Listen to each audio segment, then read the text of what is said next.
Assalamualaikum warahmatullahi wabarakatuh. Alhamdulillah wa syukurillah wa ni'matillah. Kepada ayahandaku, bunda-bundaku dan anakku yang dicintai Allah, dirahmati Allah, dikasihi Allah, disayangi Rasulullah, disayangi seluruh para wali dan kekasih Allah subhanahu wa ta'ala. Allahu akbar walillahil hamd. Dalam deruk nafas yang cukup panjang ini, kita tak tahu sesungguhnya hakikat diri ini telah lampau pesiar banyak di bumi. Lama usia ini menentukan, sudah lama juga merantaunya nafas ini. Kemudian kapan nafas ini kembali ke hadirat Allah subhanahu wa ta'ala.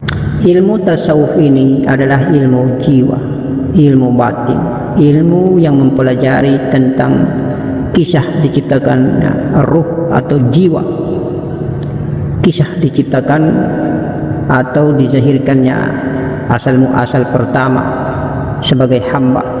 Oleh karena itu maka ilmu belajar mengenal diri ini kita kaji sedetail, sekecil-kecil, lebih mendalam tentang proses pembersihan pensucian, kemudian mulai dari jasmani sampai ke hati sampai ke nafas.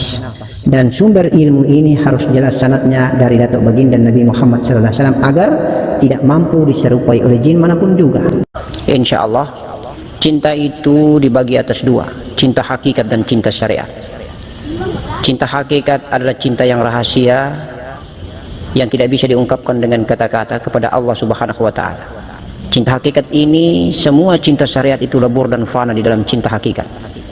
Cinta syariat telah tiada, yang ada cinta hakikat. Cinta hakikat ini adalah bahwa menunjukkan batalnya semua cinta terhadap semua hamba ciptaan Allah.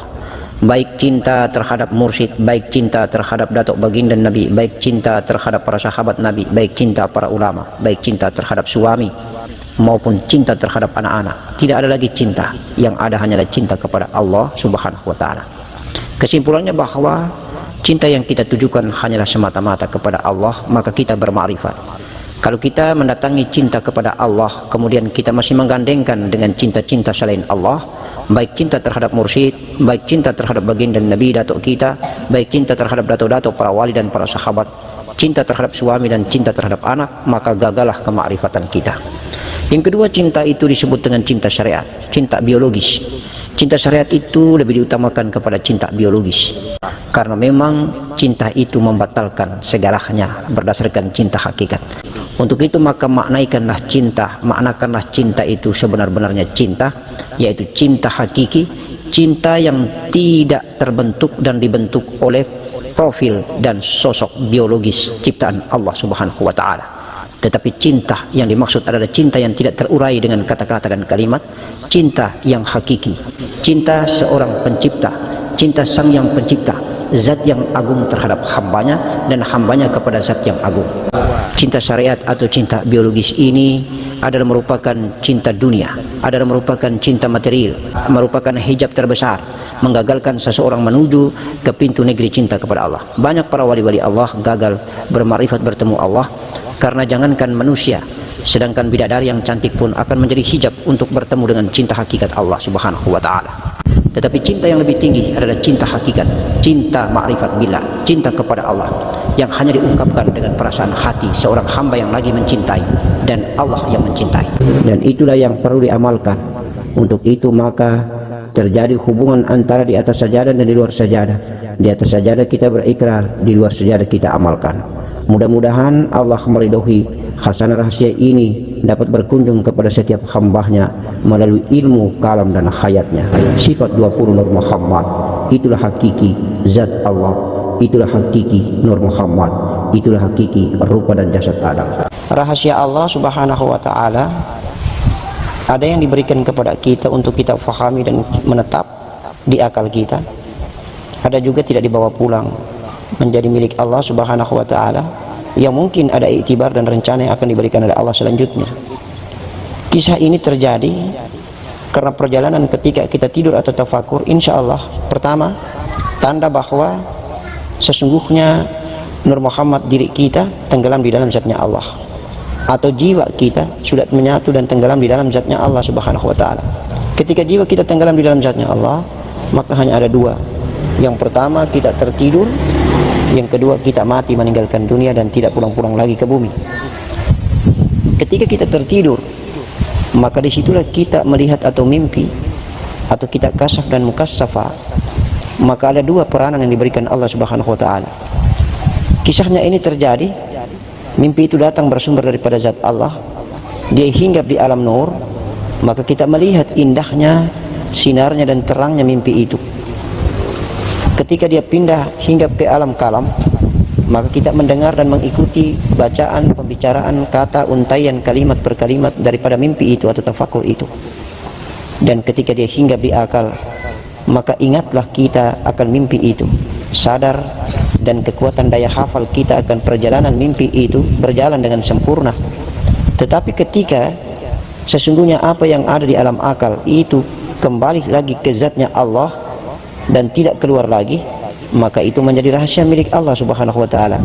Allah berfirman bahwa sesungguhnya kalian tidak pernah akan tahu tentang apa yang aku ketahui. Begitu juga perjalanan rahasia mimpi. Setiap mimpi adalah merupakan gambaran rahasia daripada diri kita yang diberikan oleh Allah Subhanahu wa taala zat yang agung. Untuk itu maka makna dan itibar yang kita ambil adalah bahwa kemungkinan ada dua. Yang pertama, yang tidak mampu kita rekam dengan akal kita, itu berarti rahasia yang dipegang dan disimpan oleh Allah Subhanahu wa taala yang akan diberikan pada saat yang akan datang. Dikumpulkan begitu banyak dan diberikan satu gelondongan rahasia yang besar. Tetapi ada juga diberikan langsung oleh Allah Subhanahu wa taala hingga menghinggap di alam akal tadi dan tidak pulang-pulang kembali ke zatnya Allah. Oleh karena itu maka ketika kita terbangun dari tidur, kita membawa pulang dengan daya hafal yang kuat, daya ingat yang kuat tentang perjalanan mimpi ghaib kita. Allahu Akbar walillahil hamd. Barakallah, barakah Rasulullah, baginda Nabi Muhammad sallallahu alaihi wasallam. Mari kita cermati hati ini baik-baik, bahwa mari kita bertanya sudah seberapa jauh kita berjalan melalui tafakur kita. Sudah berapa jauh kita merantau dan berjalan jiwa ini melalui sholat kita. Sudah berapa jauh kita berjalan dan merantau perjalanan mi'raj jiwa kita ini melalui zikir kita. Karena kembali diri kita apabila kita percaya dan yakin betul bahwa jalan cinta kita kepada Allah ini, maka insya Allah akan menghapus hilangkan semua ujian bagi kita yang beriman dan hukuman bagi orang yang berdosa atau orang yang zalim. Mari kita kembali lurus dan tegakkan akidah kita ila Allah. Karena apabila kita hanya fokus tujuan kita ilahi anta maksud waridoka matlub atini mahabbah wa ma'rifatika dalam belajar di BMD ini, semata-mata tujuan kita ke Allah, maka Allah juga yang akan meliputi kita. Kalau kita memikirkan tentang selain Allah itu juga yang nanti akan datang kepada kita. Allah tergantung sangkaan hambanya. Itu ulang-ulang diungkapkan di dalam hadis qudsi. Tapi kalau kita tinggalkan semua selain Allah, yang ada cuma Allah, maka kita dapatkan Allah. Kenikmatan ma'rifat bila kita dapatkan dan kita lupakan segalanya. Mari kita mantapkan dan kita tetapkan akidah kita bahwa diri profil yang utuh sebagai manusia yang sempurna ini ada anasir unsur zat Allah, ada anasir unsur Nur Muhammad, ada anasir unsur jiwa, nafas, bayangan daripada rupa Allah, dan jasmani hina dina inilah, jasad kotor hina dina inilah, hawa bumi yang kita makan inilah, yang kita kurang sekali mendengar dan mengamalkan tausiah-tausiah daripada guru-guru kita inilah, yang membuat hawa bumi ini naik dan menutupi pikiran kolbi kita, pikiran Allah kita, pikiran Nur Muhammad kita, pikiran diri jiwa kita, bayangan daripada rupa Allah ini. Akhirnya membuat hari-hari kita menakutkan, ditakut-takutkan oleh makhluk ciptaan Allah. Karena tujuan kita belajar di BMD ini adalah semata-mata menuju kehadirat Allah. Apa yang ditausiahkan Abah, dijelaskan Abah itu simple, tetapi mujahadah butuh perkepanjangan dan jalannya cukup rumit, jauh. Dan itulah butuh ridhonya Allah, wahai ayahandaku, bundaku dan anak-anakku. Butuh cintanya Allah, butuh restunya Allah. Kalau ridho, restu, cintanya Allah, maka itu butuh ridho, restu, cintanya Robita mursyid kita Dato' Baginda Nabi Muhammad sallallahu alaihi wasallam, dan butuh ridho, restu dan cintanya seorang mursyid, gurumu, murabbimu insyaallah. Kalau sudah bertautan tali cinta ini bersambung antara dirimu dengan mursyidmu, dengan Robita mursyidmu, maka sambung langsung kepada Allah. Mudahlah engkau mengamalkan semua rangkuman tausiah yang diberikan oleh murabi manapun juga. Semuanya kita pasrahkan kepada Allah yang maha baik. Ada iktibar, makna yang kita ambil adalah bahwa semua tujuan datangnya dari Allah itu ada baiknya. Karena dia adalah media yang menegur diri kita untuk kita lebih sadar, bertafakur, menyepi, menyendiri, membuang semua la ilaha kecuali hanya Allah yang kita tempatkan di hati ini. Assalamualaikum warahmatullahi wabarakatuh.